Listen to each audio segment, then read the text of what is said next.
Well, good morning, Trinity friends, and welcome back to our second session exploring the life and times of King David. I guess he's not king quite yet in where we are in the story, but in his rise to power, his fall from grace, his rise to power, his fall from grace, and back again. So welcome back. Thank you for coming.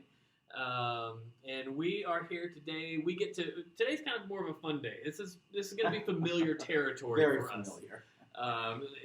If you think of David, I mean, the first word that comes to mind is what? Goliath. Goliath, right? I mean, that's the first. David and Goliath, the two just kind of go together. It's a story that we're really quite familiar with. And I think I know it in and out, inside and out. Yeah. But as I was going back and reading it again, I was one surprised by the level of detail, but also some of the details that jumped out at me that I don't think I picked up on at other parts of my life. But just to recap, last week we had the story of the Hebrew people demanding a king of God, God acquiescing and warning them that things were not going to be great with a king, but them kind of doing it anyway. And Saul was chosen as king, and so he's the king in this story right now, pretty much. So this is a story of David and Goliath, and as you all probably well know, Goliath was the champion of the armies of the Philistines, and he was challenging the Hebrew people to fight him for dominance. And I guess whoever won the battle was going to get the land or the power. That's kind of how it seems. And so it appears that the armies of Israel are kind of scared half out of their minds. The text says Goliath stood 6 cubits and a span, and the footnote in my Bible says that's about 10 feet. Yeah. That's a pretty tall dude. Yeah. Mine says he was 9 feet tall. So he's a large man, and nobody seems to want to fight him. And just to go back, the scenario, if you're following along, right? We're in chapter 17 of the first book of Samuel. And the setup is that the Philistines gather all their forces against Saul, and they're on opposite sides, right? They're on opposite sides. And what happens is the Philistines have a champion among them named Goliath.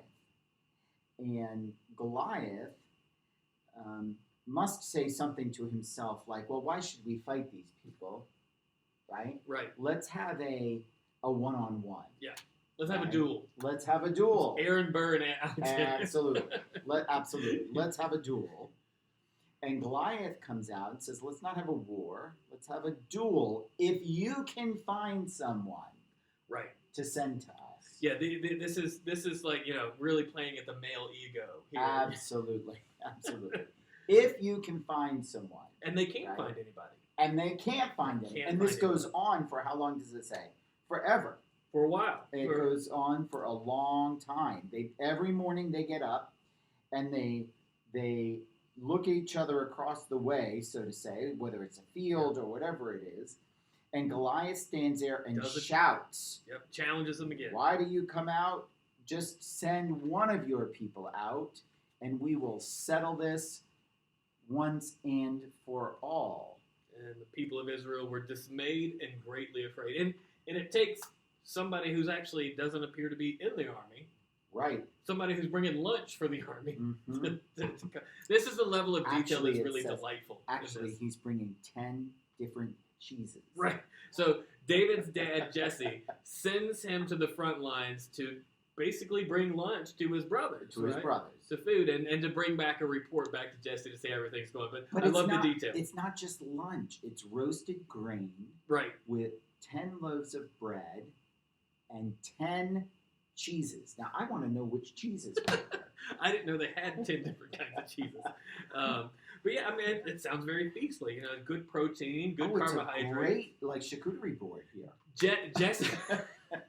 Jesse is thinking they are literally at war and they need carbohydrates and protein, That's right? He doesn't realize they're just sitting around, surfing on the internet.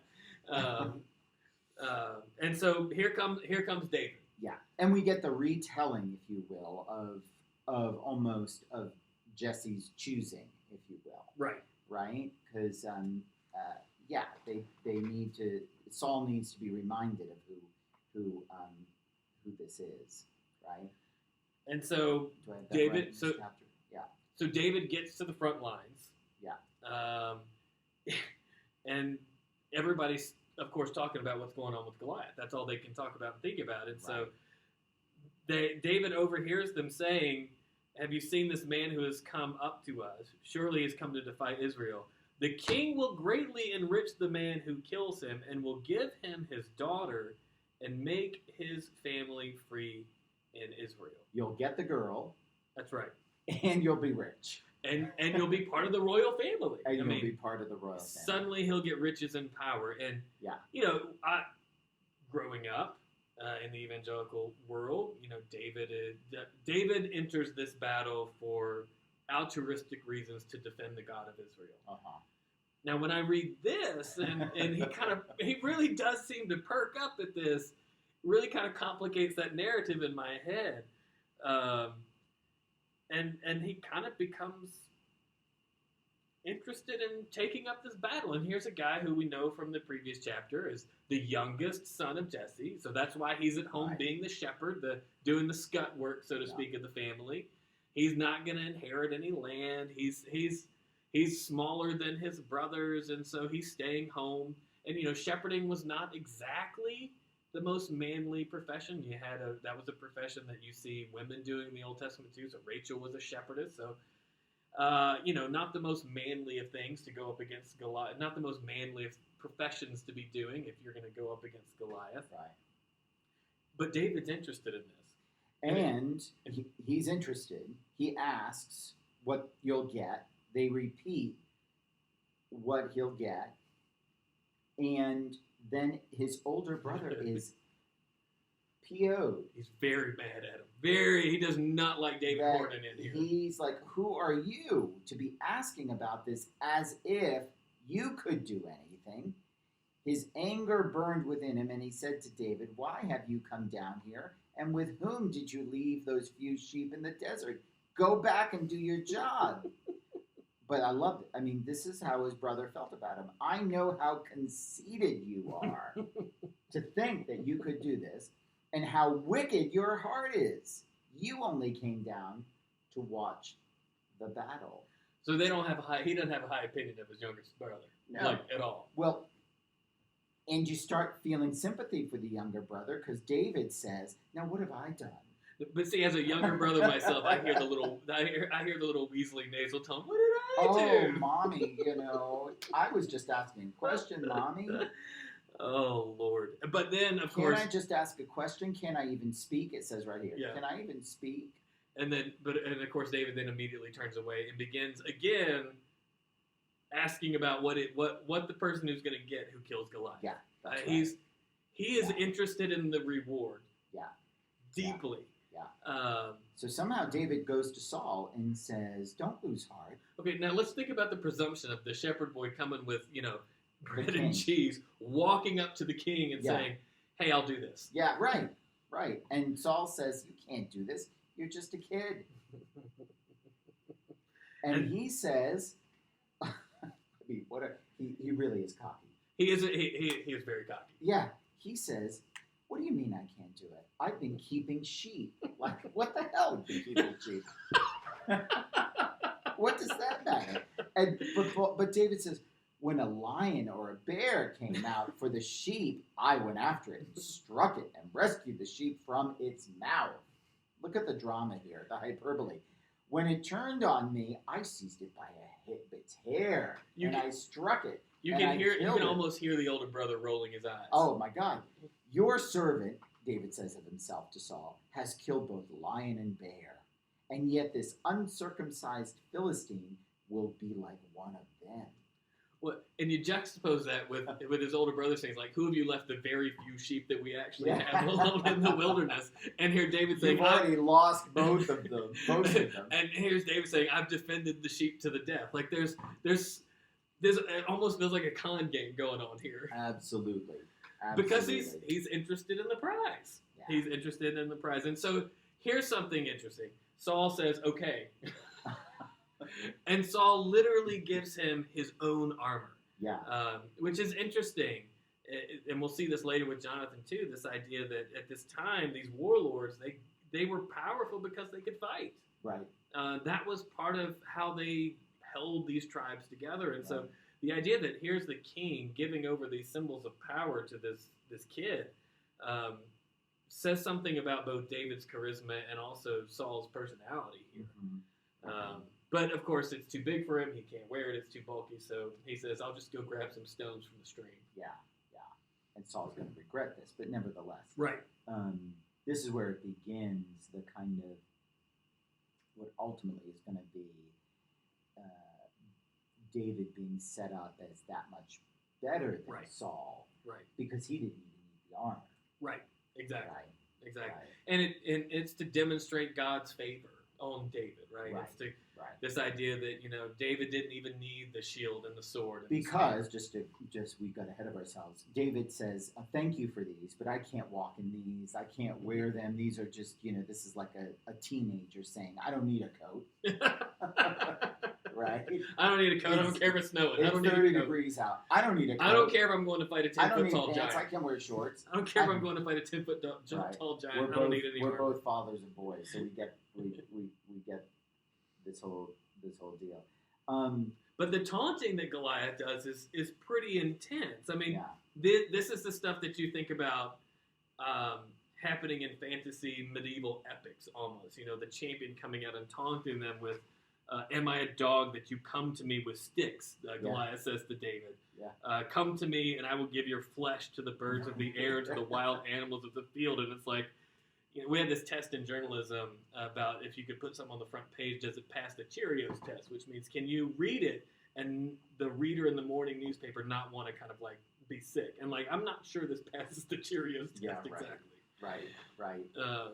And it becomes this.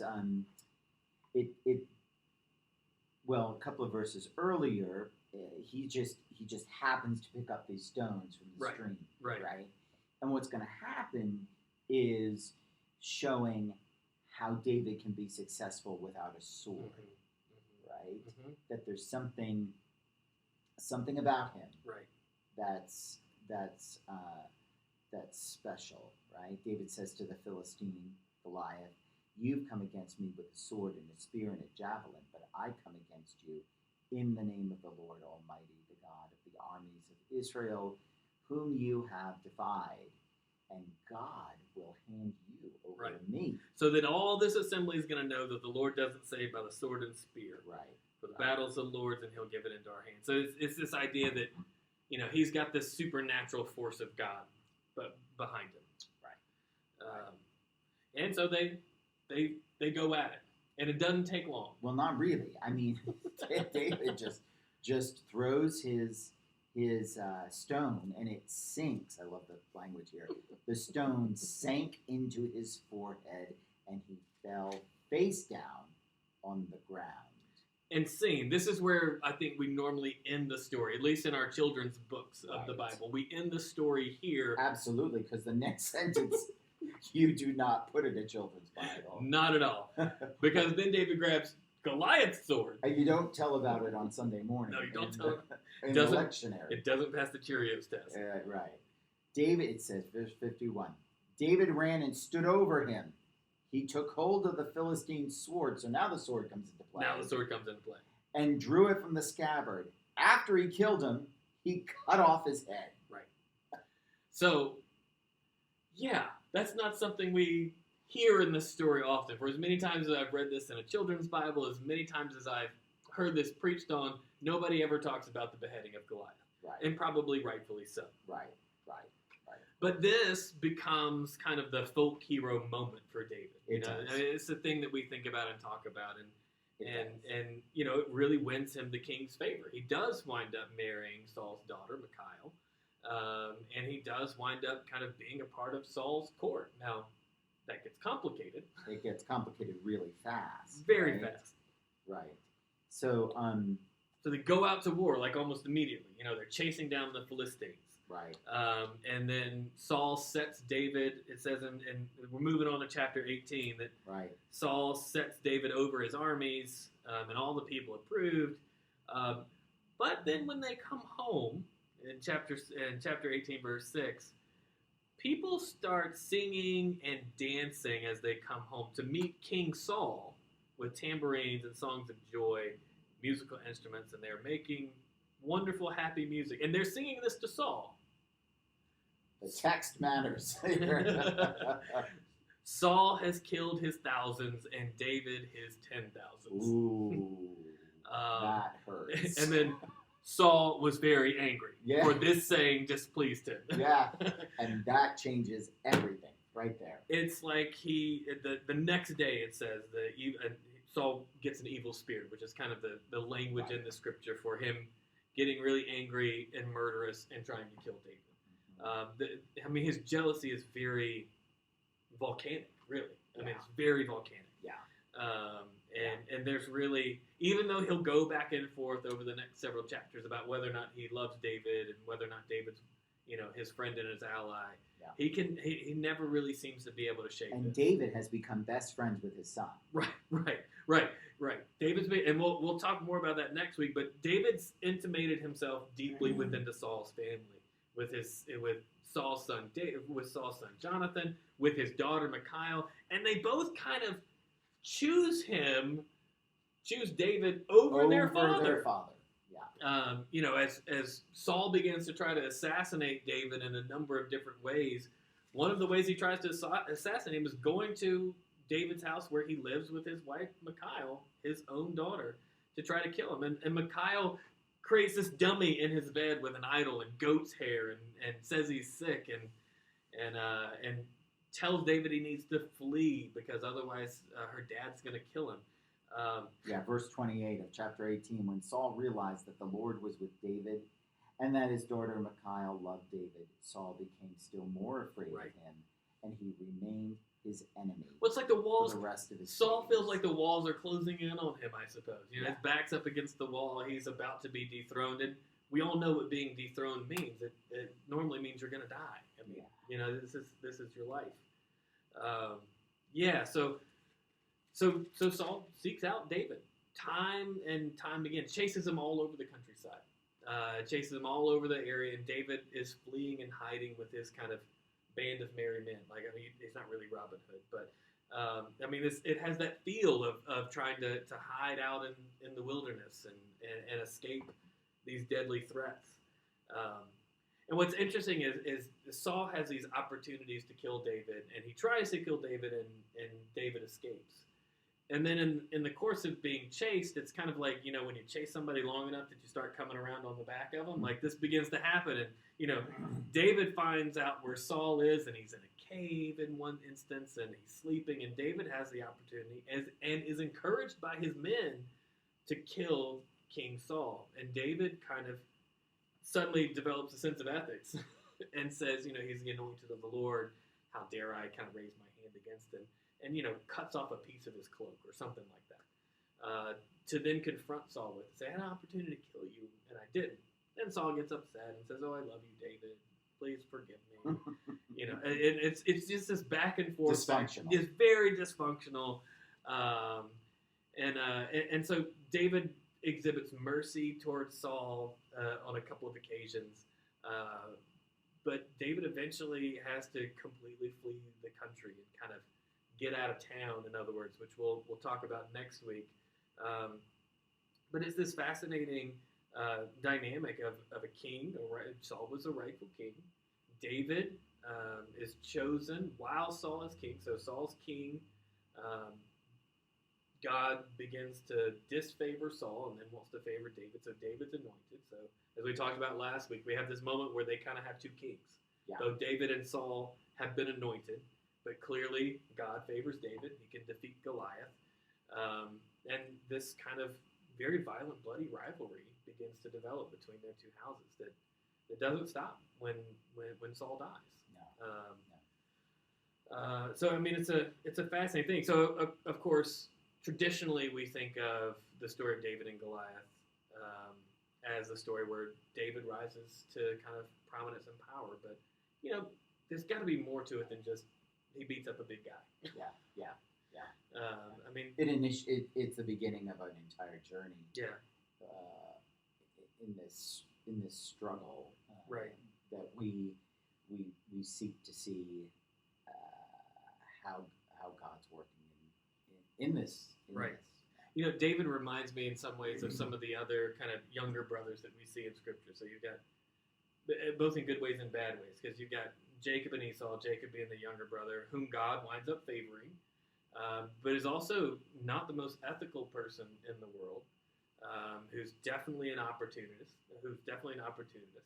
which comes across with David seeing the opportunity to suddenly be part of the king's family. And yet God uses the rascal Jacob, right? And Jacob eventually has his name changed to Israel. Mm-hmm. And then also, you think about Benjamin, right? Jacob. So Jacob and Benjamin, the coat of many colors, youngest of the 12, Joseph, right? Joseph, Not Benjamin. Thank you. Joseph. He's the youngest brother, and his older brothers hate him too because they think he's arrogant as well. And yet God works through this arrogant younger brother as well. So I mean, there's kind of a thread almost that kind of connects some of these stories together. Of very imperfect people. And there's an echo in there of this, Jesus going back to Nazareth, right? And being like, "Who's this? Isn't this the son? Isn't this the son of Mary and Joseph?" Right, exactly. The idea of like kind of inauspicious stuff. Yeah. Is what God chooses to accomplish God's purposes. I mean, I know this was a couple of weeks ago or last week, but you think about the mustard seed. You think about these small things that other people might overlook, who would not be your first choice. Yeah. It's a little drastic telling to get to the point. and it's a huge leap from war-torn countryside and violence and beheadings to the mustard seed, but maybe the overarching ethic. But another way to think of these stories is they're partly history, they're partly probably propaganda, retelling your own kind of nationalistic history. But these would also be the stories I would assume that you'd tell around the campfire. Yes. These are the stories that they're oral. They're shared orally. Yes. First. And as much as we want to talk about, and I want to talk about kind of how horribly and violent all this stuff is, and it is, but I also think about my love of superhero stories, which is often like you get a Captain America who's a little bitty shrimpy guy who becomes this emblematic warrior for a nation. And what is that if not kind of the story? Or Luke. Luke Skywalker, exactly. And so this is kind of a hero's journey. Yoda. Almost. This is kind of like the hero's journey, and David is definitely the protagonist in this story. But like all good protagonists, he is not without his flaws. Yeah, and absolutely. many of them. Absolutely. Anyway, we could go on and on. If you want to go back and read those, it is engaging reading. It is really engaging reading, and it's a lot of fun, and there's lots to kind of ponder over and puzzle over and be drop-jawed over. Amen. Anyway, well, thank you all so much for being with us today. We'll see you next week. Bye-bye. Thanks so much.